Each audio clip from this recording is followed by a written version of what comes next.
Bisa didengar suara saya? Ya, Bapak.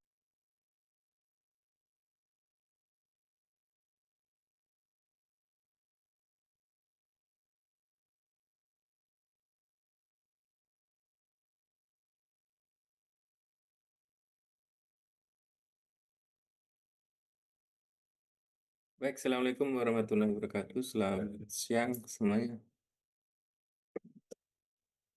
Jadi untuk kuliah modifikasi ban aktif selama bulan puasa, ya, jadi minggu pertama ini bersama dengan awal bulan puasa dilaksanakan secara daring. Ya, selamat menjalankan puasa untuk yang melaksanakan puasa Ramadan.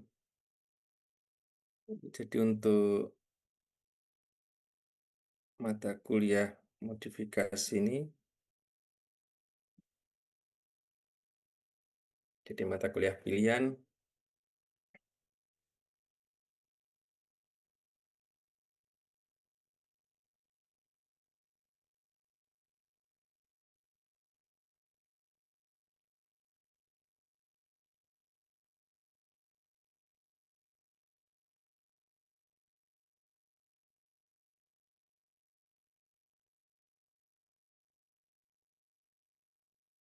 Jadwalnya kalau pada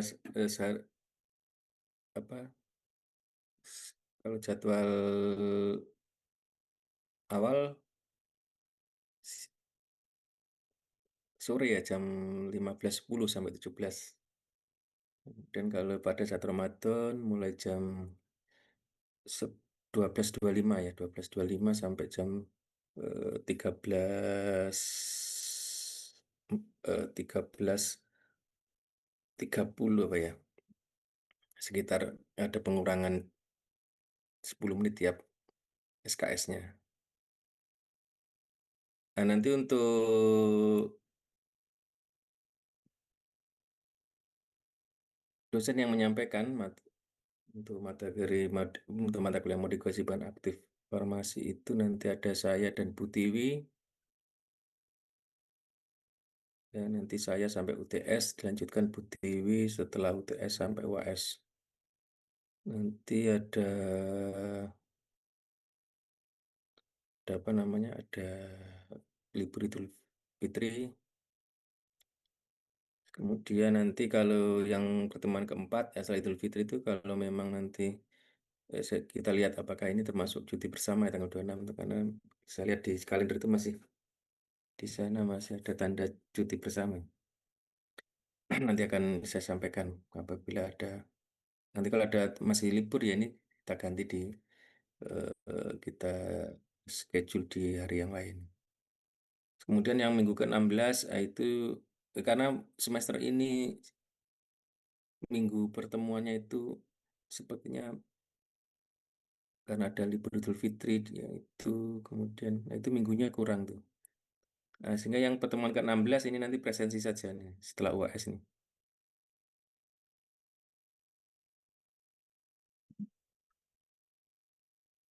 Kemudian ini ketentuan untuk perkuliahan saya normatif seperti biasanya, ya hadir sesuai jadwal perkuliahan, dan izin jika tidak masuk kuliah bersama kehadiran 9%.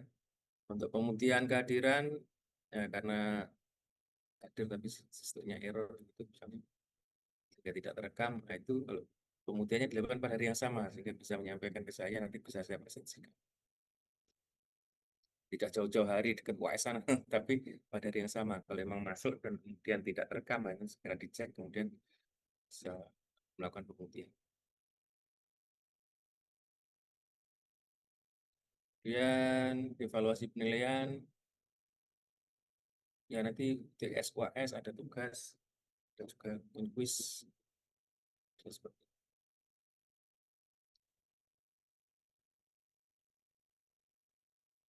Atau nanti kalau misalnya itu tidak ada UTS ya, itu berarti UTS-nya nanti jadi satu sama tugas. Di UTS sama UTS nanti bisa jadi nanti sama tugas, sehingga nanti ada tugas kemudian ada kuis. Nanti Kalau saya nanti mungkin ada kuis sama tugas, ya nanti UTS saya lihat lah. UTS itu, kalau Bu Tiwi biasanya hanya tugas biasanya.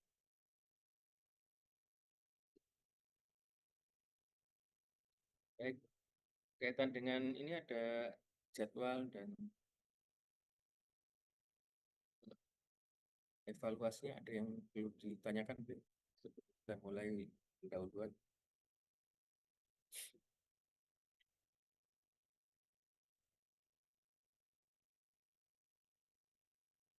Baik, kita pendahuluan aja. Kalau belum ada, jadi bahan aktif farmasi, itu sebutannya di dalam literatur atau dalam peraturan-peraturan BPOM, itu sebutannya kadang bisa, ya, bisa disebut bahan aktif farmasi, kadang disebut bahan aktif obat, kadang disebut bahan aktif, kadang disebut bahan baku aktif. Itu, sebenarnya pengertian yang sama dalam hal ini ya. Kalau bahasa Inggrisnya ya aktif pharmaceutical ingredient itu. Jadi secara umum pengertiannya adalah tiap bahan, ya, atau campuran bahan yang akan digunakan dalam pembuatan sediaan farmasi. Dan dalam sediaan farmasi itu, atau sediaan obat, kadang sebutannya begitu ya, sediaan obat atau sediaan farmasi itu pengertiannya sama. Jadi sediaan obat itu ya obat dalam bentuk yang sudah diformulasi yang siap digunakan. Nah, itu ya obat sediaan farmasi. Nah, itu bahan atau campuran bahan yang digunakan untuk memform yang diformulasi itu. Nah, itu disebut nanti apabila dalam pembuatannya menjadi zat aktifnya, jadi zat aktifnya. Karena nanti ada senyawa itu misalnya, walaupun itu kalau jumlah dengan dosis yang sesuai itu bisa berfungsi sebagai zat aktif, tapi dalam jumlah sedikit, nah kadang digunakan juga dalam jumlah sedikit. Nah, dia tidak ditujukan untuk menjadi zat aktif. Contohnya apa? Dalam formulasi misalnya contohnya vitamin C, asam ascorbat itu kalau dosis yang memang ditujukan untuk efek farmakologi vitamin C sebagai apa, antioksidan begitu.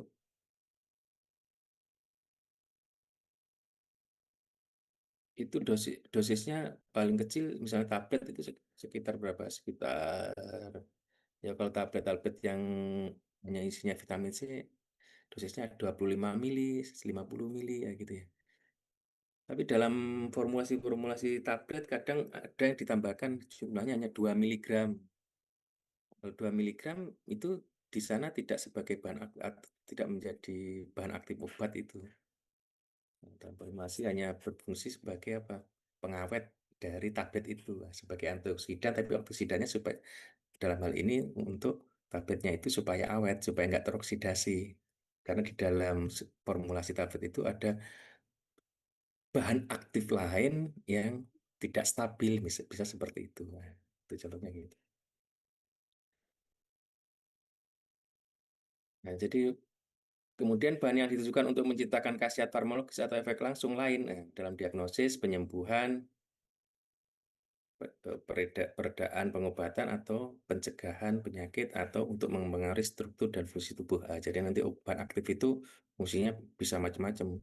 Bisa dalam rangka untuk diagnosis, ya. Ya, yang utama secara umum ya khasiat, untuk mendapatkan khasiat farmakologis itu.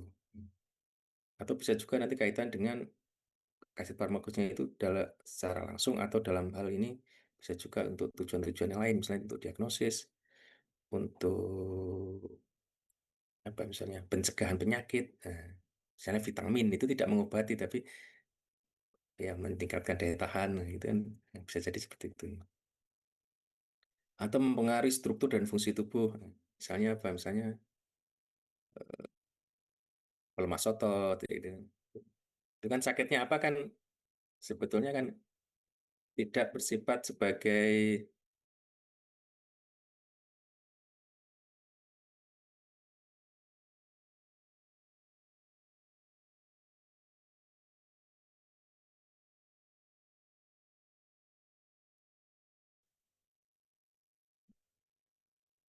Lanjutkan. Ya, jadi nanti pengertian bahan aktif itu nanti luas ya.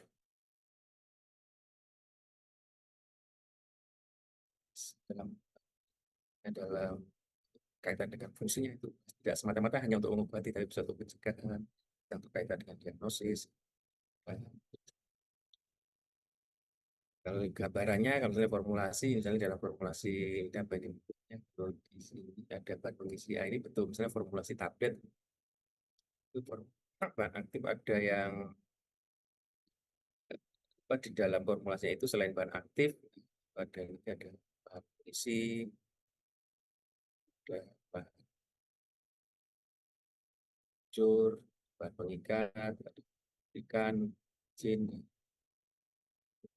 Jelas kalau yang jelas kalau bahan aktif, yang aktif ingredien atau aktif pharmaceutical ingredient, ya, itu sebutannya bisa seperti itu.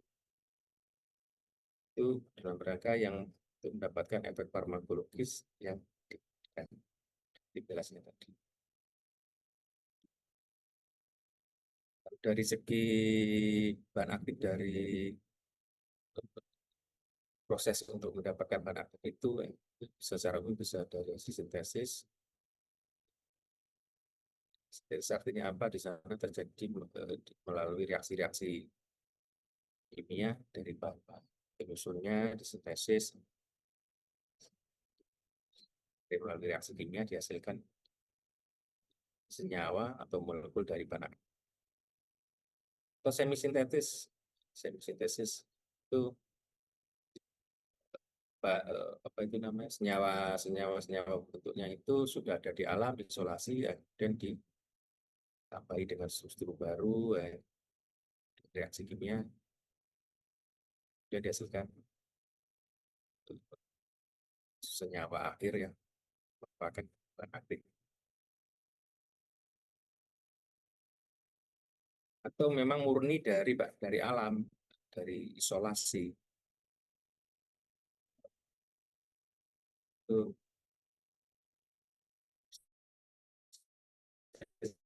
Jadi seperti itu. Sisa untuk bahan aktif yang ada di pasaran kadang ada yang itu dihasilkan dari sintesis, ada yang jadi kedua-duanya itu ada di pasaran. Jadi misalnya contohnya yang saya tahu misalnya kurkumin. Kurkumin itu ada kalau di pasaran itu yang memang hasil dari sintesis, ada yang hasil dari isolasi. Ya, kurkumin yang hasil dari sintesis itu lebih murah harganya dibandingkan yang hasil dari isolasi dari ya kurkumin diisolasi beda ya penghasilan dari yang sumber yang paling banyak kan dari temulawak itu yang langsung diisolasi dari sana. Harganya lebih mahal malah. Ya mungkin kaitan dengan efisiensi, kaitan dengan bahannya, ya sintetis itu malah lebih. Tapi secara umum kalau kaitan dengan aktif ya itu yang lebih murah ya pasti yang akan lebih mudah. Kalau misalnya di alam melimpah sintetis itu sulit ya bisa jadi yang hasil dari isolasi itu lebih murah, bisa jadi seperti itu tergantung kan dari cost yang diperlukan. Kaitan dengan pengembangan bahan aktif itu ini gambarannya saja. Nanti berkaitan dengan tergantung dari tujuan sekarang sifat atau formulasi yang diinginkan. Jadi pada saat bahan aktif awal dimulai dari penemuan, pengembangan sampai komersialisasi itu sebetulnya penemunya dalam hal ini penemu biasanya industri farmasi ya bisa atau lembaga riset itu dari awal sebenarnya ya sudah mengembangkan sifat-sifat yang paling ideal gitu, paling ideal. Saya dalam bentuk garamnya, garam nanti bisa bentuknya macam-macam, bisa garam untuk counter ionnya ya, untuk garam kalium, garam natrium misalnya. Untuk mana yang dipilih, nah itu nantinya itu yang paling ideal, yang paling stabil, atau paling larutnya udah larut, paling apa paling yang tidak mikroskopis, sebenarnya bisa dibentuk seperti itu. Mana yang paling stabil, paling ideal itu sebenarnya industri awal pada saat menemukan pengembangan itu sudah memikirkan ke sana. Hanya saja kan tidak ada di dunia ini yang paling sempurna itu kan. Nah, mesti ada kekurangan, kelebihan itu pasti wajar dalam suatu benda di dunia ini. Ya. Sehingga kadang industri itu juga sebetulnya dari satu senyawa yang sama, senyawa induknya itu kadang dibentukkan dari eh, apa derivatnya itu bisa jadi juga sudah di- ada macam-macam, misalnya kayak diklofenak itu bahasanya itu dari industri, industri yang menemukan itu juga bentukan padatannya juga ada bentuk garam natrium, ada bentuk garam kalium. Nah, sudah ada harus seperti itu. Walaupun apa itu dari dua senyawa garam itu ya masih belum 100% apa namanya sesuai untuk kebutuhan formulasi, kebutuhan apa yang diinginkan dalam eh, apa, eh, formulasi atau penerapannya di dalam bahan aktif ya gitu ya. Sehingga masih ada juga masih pengembangan-pengembangan yang diperlukan ya. Kalau menunggu sampai ditemukan ideal, ya industri itu kan juga bekerja waktu untuk melaunching produknya. Tentu ya dengan pertimbangan yang efisiensi waktu, efisiensi biaya, ya sepanjang itu sudah oke dari segi sifat-sifat yang lain, bisa jadi itu sudah diedarkan. Namun kan di sana masih ada pelindungan patennya gitu ya. Nah, untuk pengembangan-pengembangan itu sebenarnya banyak yang dilakukan kaitan dengan apa sifat psikokimianya gitu. Bisa, nah ini contohnya pengujian-pengujian yang nanti untuk mendapatkan karakteristik sifat psikokimia dan juga sifat farmaseutik. Nah, ini misalnya sifat fisik kaitan dengan kelarutan, morfologi, sifat kimia kaitan dengan stabilitas, koefisien partisi. Nah, ini koefisien partisi nanti kaitan dengan permeabilitas, hubungannya ke sana. Ya, sifat farmaseutik misalnya kaitan dengan farmaseutik itu lebih berkaitan dengan sifat-sifat formulasi. Misalnya kompresibilitas, sifat alir, reologi. Nah, gitu. Ya, dari bermacam-macam sifat ini, secara umum kan ini ada sifat yang berkaitan dengan kerjanya, ada yang berkaitan dengan manufakturingnya, seperti itu. Nah, itu sama-sama penting kalau kaitan dengan kerja atau efek farmakologisnya, ya itu ya berkaitan dengan apa, misalnya kayak kelarutan, kemudian permeabilitas, kayak gitu ya, stabilitas, ya. Tapi di dalam eh, farmasi industri ya, mungkin kalau yang ikut farmasi industri maka telepon ini, di sana kan ada proses untuk formulasi, manufacturing, pembuatan, nah itu di sana juga sifat-sifat farmaseutik tidak kalah pentingnya, ya, karena apa? Karena kan bahan aktif itu diformulasi kemudian harus bisa dijual untuk bisa mendapatkan ya keuntungan, kayak gitu kan. Kalau misalnya nanti formulasinya susah, misalnya bahan aktifnya sulit larut sehingga tidak bisa diabsorpsi atau uji disolusinya tidak masuk atau apa misalnya sifatnya itu sifat ini kompresibilitasnya jelek sehingga dikompresi tidak bisa membentuk tablet. Nah, itu kan juga tidak bisa dijual juga kan, tidak bisa diformulasi menjadi bentuk sedan yang memenuhi persyaratan untuk diedarkan kan. Itu kan juga sama-sama apa tuh pentingnya juga bisa dilihat dari sifat-sifat itu ya. Nah, sehingga apa namanya dari berbagai sifat farmaseutik sifat farmaseutik dan sifat biokimia itu itu tentu ada kompromi-kompromi. Makanya tadi ini pengembangan itu nanti tergantung dari tujuan formulasinya. Formulasinya misalnya untuk yang bahan aktif yang ditujukan untuk apa, sediaan larutan sirup ya tentu saja yang diinginkan yang mudah larut. Nah, gitu. Kalau diinginkan yang formulasinya itu nanti sediaan lepas lambat ya kalau bisa pelepasannya pelan-pelan gitu. Nah, jadi tergantung formulasinya. Yang diinginkan menjadi sedan tablet ya kalau bisa mudah dikompresi gitu kan sehingga tidak perlu banyak bahan pembawa bahan pengisi ya gitu ya. Jadi makanya pada saat formulasi itu sebelum ke formulasi ada tahap penting yaitu tahap praformulasi. Tahap praformulasi itu apa? Tahap yang diperlukan untuk mendapat apa studi yang berkaitan sifat psikokimia dari bahan aktifnya itu. Nah, dari situ nanti perlu informasi-informasi kaitan dengan sifat psikokimia farmaseutik bahan aktif, sehingga nanti formulasinya nanti seperti apa yang ideal gitu. Bahan pengisi yang diperlukan, atau kalau itu tablet ya, atau secara umum bahan pembantu yang diperlukan apa saja. Kemudian bentuk sediaannya itu bentuk sediaan yang mana? Apakah kapsul, apakah tablet, sama-sama bentuk padat? Nah, itu yang cocok yang mana? Nah, sifat farmaseutik yang mendukung yang apa gitu ya. Termasuk kaitan dengan prosesnya. Kalau misalnya bahan aktifnya tidak stabil terhadap adanya panas atau lembab, bisa tidak digranulasi dengan menggunakan basis air. Nah, itu kan. Kalau tidak tahan terhadap panas, bisa tidak pengeringannya itu menggunakan tray yang itu tray. Iya.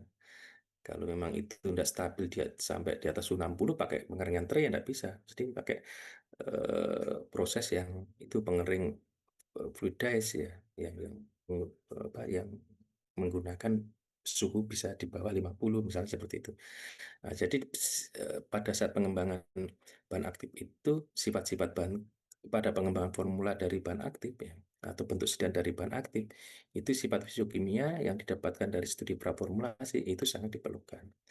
Kayaknya kalau pada saat mau memformulasi data-data praformulasinya tidak lengkap, itu kalau memang itu terjadi produknya tidak jadi nggak akan bisa dirunut penyebabnya apa. Makanya semakin lengkap data formulasi itu sebetulnya nanti akan memudahkan dalam formulasi, memudahkan untuk mendapatkan sediaan yang memenuhi persyaratan dalam hal stabilitas, dalam hal sifat-sifat pelepasan dan sebagainya. Ya. Sekaligus kalau memang itu terjadi masalah dari formulasi itu mudah untuk menelusuri. Nah, ini masalah ini berasal dari mana? Ini kan ada data sifat fisikokimianya sudah diketahui kan di sana lebih mudah menelusuri ya kira-kira. Nah, ini contohnya saja dari bentuk sediaan farmasi. Saya bentuk ini contoh bahan aktif bentuk padatannya. Bahan aktif secara umum ada bentuk kristalin, ada bentuk amorf gitu ya. Ada single komponen, multi komponen. Nah, itu masing-masing ini dari bahan aktif yang sama, dari bentukan padatan yang beda-beda ini nanti akan memberikan sifat kimia berbeda. Dan sifat kimia itu, misalnya kalau sifat kelarutan, permeabilitas itu apa namanya bisa berpengaruh ke efek farmakologisnya. Makanya kalau di pasaran itu ada yang bentuk amop, untuk bahan aktif yang sama. Ada bentuk amop, bentuk kristalin, ada bentuk garam. Garamnya ada macam-macam, garam kalsium, garam natrium. Ya, ada yang bentuk hidrat, anhidrat. Nah, nanti berpengaruh ke sifat sifat kelarutan, sifat kompresibilitas. Nah, itu sehingga pada saat memilih bentukan bahan aktif yang mau digunakan itu tidak semata-mata apa misalnya harganya murah misalnya atau kelarutannya tinggi, lihat dulu juga kaitan dengan stabilitas dan sebagainya. Kalau misalnya kelarutannya rendah, nanti disolusinya juga susah. Formulasinya di sana perlu bahan pembantu lain yang yang lebih sifat bagus, harganya juga nanti biasanya lebih mahal. Nah, itu nanti kalau bahan aktifnya itu tidak stabil, bisa jadi nanti pengaruh ke apa tuh komponen dengan interaksi dengan komponen-komponen yang lain misalnya. Jadi makanya pada saat nanti ya misalnya contohnya besok di praktikum solida ya di sana kan ada studi praformulasi. Studi praformulasi itu untuk mendapatkan data bentuk padatan itu menurut saya sangat penting. Karena apa? Karena dengan memilih bentuk padatan yang tepat itu eh, keberhasilan untuk mendapatkan bentuk sediaan yang diinginkan itu akan semakin peluangnya semakin besar ya. Termasuk kaitan dengan stabilitas, kaitan dengan apa itu namanya tidak interaksi dengan bahan yang lain, kaitan dengan disolusi yang sesuai ya, gitu ya. Makanya bisa dilakukan sebelum pemilihan bahan aktif, misalnya kayak apa formulasi apa misalnya amoksisilin. Amoksisilin ada macam-macam nanti ada amoksisilin bentuk ester, ada bentuk base, ada bentuk ester, ada bentuk esternya ada ester suksinat, ada ester trihidrat, seperti itu. Nah, mana yang sesuai masing-masing karena nanti dari perbedaan untuk tadi ya turunan atau padatannya itu nanti akan berpengaruh pada kelarutannya, berpengaruh pada stabilitasnya, pengaruh kepada sifat tadi sifat parmastik ya, kompresibel apa enggak gitu. daerah begitu. Nah, ini gambaran kristalin amorf. Nah, kalau kristalin punya struktur padatan yang teratur, saya punya si kristalin teratur, sehingga punya struktur. Nah, kalau amorf itu enggak ya kayak gini apa, enggak punya bentukan pola yang bisa di apa, yang polanya tidak berulang gitu ya. Yang kristalin biasanya lebih stabil secara termodinamik, tapi kelarutannya biasanya lebih rendah dibandingkan yang amorf. Amorf kelarutannya lebih tinggi karena tidak ada punya isi kristal. Tapi tidak stabil secara secara termodinamik. Pada penyimpanan dia bisa berubah menjadi bentuk kristalin misalnya. Nah, ini bentuk-bentuk seperti ini bisa digunakan untuk pengembangan bahan aktif. Mana yang mau dipilih? Nanti bentuk kristalin juga ada bentuk kristalin yang polanya berbeda, yang istilahnya polimorf. Nah, itu ya. Jadi bentukan yang kristal yang strukturnya beda itu. Nah, bahan aktif hampir separuh separuh itu punya polimorf. Polimorfnya tidak hanya satu atau dua, kadang punya banyak. Nah, nanti mana yang dipilih ya ditujukan dengan tujuan formulasinya tadi, mana yang diinginkan. Nah, ini contoh gambaran secara umum pengembangan bahan aktif. Ya, bisa dipilih masing-masing misalnya untuk peningkatan kelarutan, metodenya macam-macam nanti. Nah, kaitan dengan pengembangan ini, ini nanti yang akan dipelajari di mata kuliah ini. Ya, kaitan dengan sifat sukimianya, sifat farmaseutiknya, apa yang secara umum bahan aktif itu yang kaitan dengan sifat utama yang dikembangkan kaitan dengan kelarutan biasanya. Kelarutan. Hampir 60% bahan aktif itu kan kelarutannya rendah, masuk BCS 2 atau BCS 4 ya. BCS 2 itu 60% kesal. Sehingga itu banyak penelitian-penelitian kaitan dengan pengembangan BCS, apa pengembangan kelarutan. Kemudian pengembangan stabilitas, pengembangan apa itu namanya? Sifat kompresibilitas. Baik, saya rasa pengantar itu dulu ya. Kita lanjutkan minggu depan masuk ke apa pembahasan selanjutnya sesuai dengan jadwal yang masing-masing pertemuan ya. Ada yang tanyakan kaitan dengan itu? Baik, kalau belum ada, saya rasa cukup begitu dulu ya. Nanti kita lanjutkan minggu depan. Mungkin ya kalau apa nanti saya umumkan apakah daring, apakah itu luring ya. Kita sesuaikan dengan jadwalnya. Baik, saya rasa itu bisa kita akhiri. Terima kasih. Assalamualaikum warahmatullahi wabarakatuh. Waalaikumsalam. Waalaikumsalam warahmatullahi wabarakatuh.